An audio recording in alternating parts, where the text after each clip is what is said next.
Lisbeth, dont je l'ai déjà un petit peu présenté en vous disant qu'elle partageait le bureau de M. Tessier en parlant de pollution avec Chakib.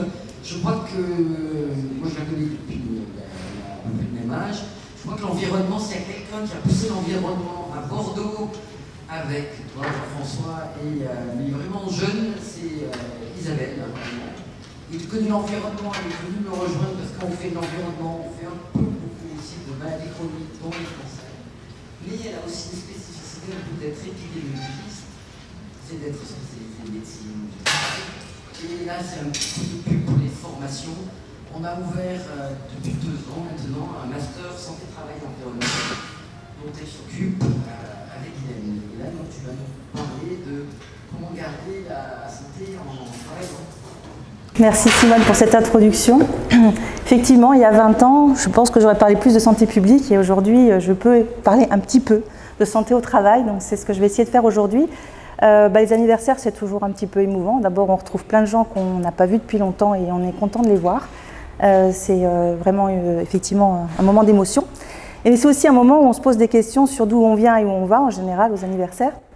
Donc finalement, ma présentation sera un petit peu générale par rapport à la santé au travail, cette réflexion de comment s'est construite la santé au travail, dans quel virage on se trouve et peut-être effectivement horizon 2030 ou plus loin encore, je ne sais pas, mais vers où on pense se diriger. Donc la première chose, c'est que justement, c'est un peu aussi ce que je viens de dire, on a tendance à dissocier santé publique et santé au travail. C'est des disciplines, en tout cas médicalement, qui sont distinctes, mais c'est à l'évidence des objectifs communs qui sont poursuivis, notamment d'améliorer la santé des populations. Donc ça, c'est déjà un objectif extrêmement fort et qui est partagé, en passant par la protection de la santé, en incluant de la surveillance, du dépistage, en identifiant des facteurs de risque et également des habitudes de vie qui peuvent impacter la santé. Et puis le mot fort, c'est prévention, évidemment, on l'a dit, il faut le redire en permanence. Et ça, c'est commun à la santé publique et à la santé au travail. Il y a des spécificités, parce que les expositions en milieu de travail sont particulières. C'est un environnement qui est un peu différent de l'environnement général, mais évidemment très proche aussi par un certain nombre de polluants qui sont partagés. L'autre spécificité, c'est que les populations au travail ont des caractéristiques démographiques, de fragilité, de catégories socio-professionnelles qui sont à prendre en compte dans ce qu'on regarde. Alors je sais qu'il y a eu une session précédente sur les épidémies et on peut penser que c'est réservé aux agents infectieux, mais c'est en général le premier mot que je dis à mes étudiants en début de chaque cours. Des épidémies, on n'en a pas que des infectieuses, et dans le domaine travail, mais aussi dans le domaine environnement, on en a connu, on en connaît, on en connaîtra encore, qui sont très importantes et qui ont été des crises sanitaires. Bon, là, j'ai cité l'amiante, qui en général parle à tous. Il y a eu aussi, alors c'est plus environnemental, mais l'épisode de smog de Londres, la maladie de Minamata avec le mercure, et puis tous les accidents industriels comme Seveso, Bhopal, Fukushima, Tchernobyl, et malheureusement, on doit mettre des points de suspension parce qu'on sait que ça ne s'arrêtera pas là. Alors peut-être la seule petite nuance, c'est que la santé au travail reste très clinique, plus clinique que la santé publique, parce qu'elle voit effectivement des individus en colloque singulier, médecin, patient ou en tout cas individu, même s'il est en bonne santé. Alors, d'où vient la santé au travail? Et son histoire n'est pas banale parce qu'elle explique un peu ses orientations et aussi sa teinte, on va dire, aujourd'hui. Alors bon, on attribue effectivement à Percival Pott la première définition d'une maladie professionnelle, d'un cancer professionnel, celui du scrotum chez les petits ramoneurs qui descendaient donc dans les cheminées. C'était en fait l'emploi d'enfants dans le travail, ça avait aussi cet intérêt qu'ils étaient plus petits, plus souples, ils pouvaient faire des tâches que les adultes ne pouvaient pas faire. Et puis, effectivement, au XIXe siècle, une vraie prise de conscience quand même du travail des enfants dans les usines, dans les mines, mais aussi dans les champs, qui a été bien évidemment largement décrite, et notamment au travers des écrits de Victor Hugo, et qui était une prise de conscience de la société, quand même d'une situation qui, quelque part, dérangeait, et qui a conduit finalement à constituer la médecine du travail par la réglementation. C'est une des spécificités de la médecine du travail, avec des premières lois sur le travail des enfants dans les usines de textile. Une loi qui était d'abord liée, alors on a parlé d'accidents, mais qui est effectivement très orientée vers la prévention des accidents et la mise en évidence de la responsabilité des employeurs dans les situations Voilà. Donc au XXe siècle, bon, vous connaissez les différentes étapes de mise en place d'un ministère du Travail, d'un code du travail et d'une sécurité sociale. Alors, un petit clin d'œil pour ceux qui n'ont pas encore vu le film ou le documentaire La Sociale, qui est un très bon documentaire qui nous rappelle quand même un peu d'où on vient et ce que le système français a de spécifique. Donc je vous encourage, pour ceux qui ne l'ont pas vu, à aller vers ce documentaire qui a effectivement fondé la sécurité sociale et permis en 1946 de fonder la médecine du travail. Depuis des agences gouvernementales finalement assez récentes, dont l'ANSES qui existe. Finalement, c'est pour dire que tout ça conduit à un espèce de réseau ou de maillage très complexe dans le domaine de la santé au travail, où interviennent à plein de niveaux, au niveau national, régional et local, beaucoup d'institutions, beaucoup d'acteurs, beaucoup d'associations, d'organismes, qui en rendent quelque chose à la fois de presque illisible, et c'est volontairement pour le coup que cette diapo est illisible parce qu'elle vous montre la complexité, mais aussi qui montre la force de ce domaine-là par rapport à l'ensemble des acteurs qui en font partie.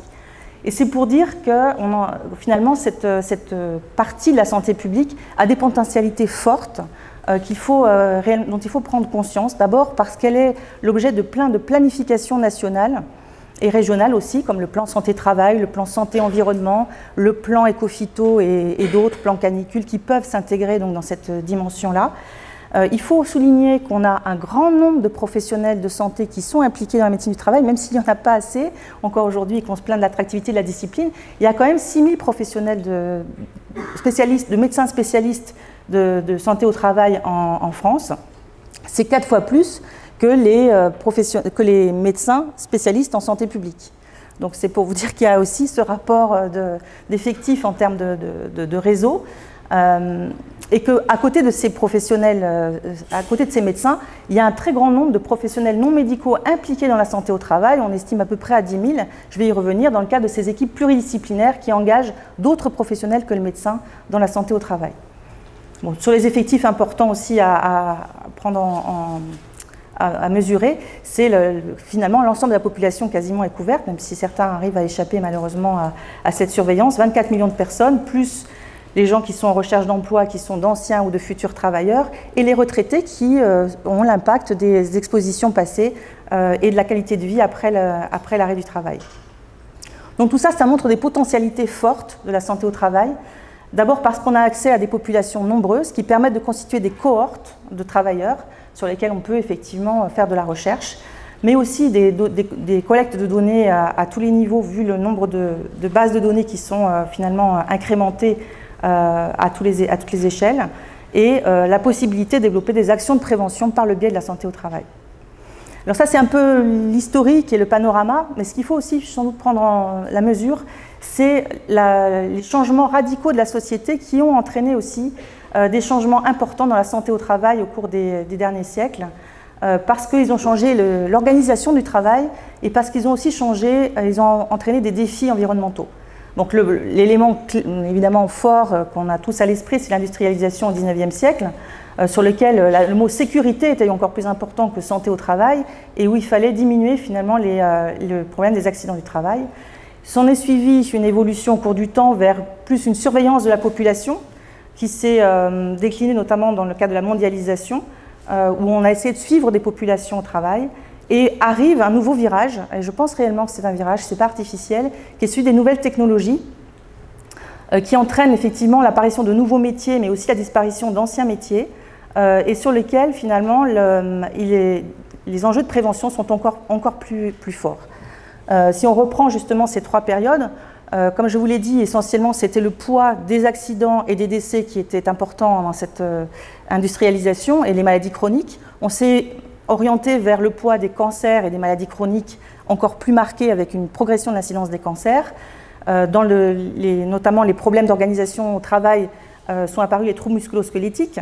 Et puis on arrive maintenant vers une autre époque où à la fois on continue de suivre ces risques chroniques et notamment ces cancers, mais aussi l'organisation du travail traduit un certain nombre d'autres risques comme les risques psychosociaux et la santé mentale qui sont arrivés presque au devant du panorama de la santé au travail. Restent les risques classiques, qui sont toujours évidemment à prendre en compte parce que ce soit les risques, les expositions physiques au bruit, à la poussière, aux températures, au rayonnement, existent toujours pour un certain nombre de professionnels, et il ne faut pas l'oublier.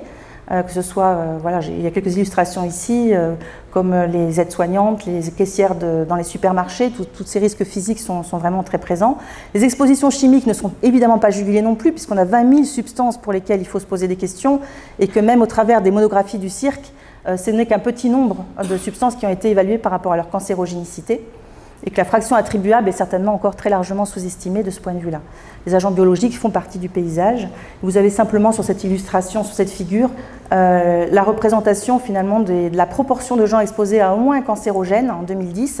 Vous voyez que pour la catégorie c'est les ouvriers qualifiés, on arrive à une proportion de 30% qui sont exposés dans l'exercice de leur profession à un cancérogène en 2010.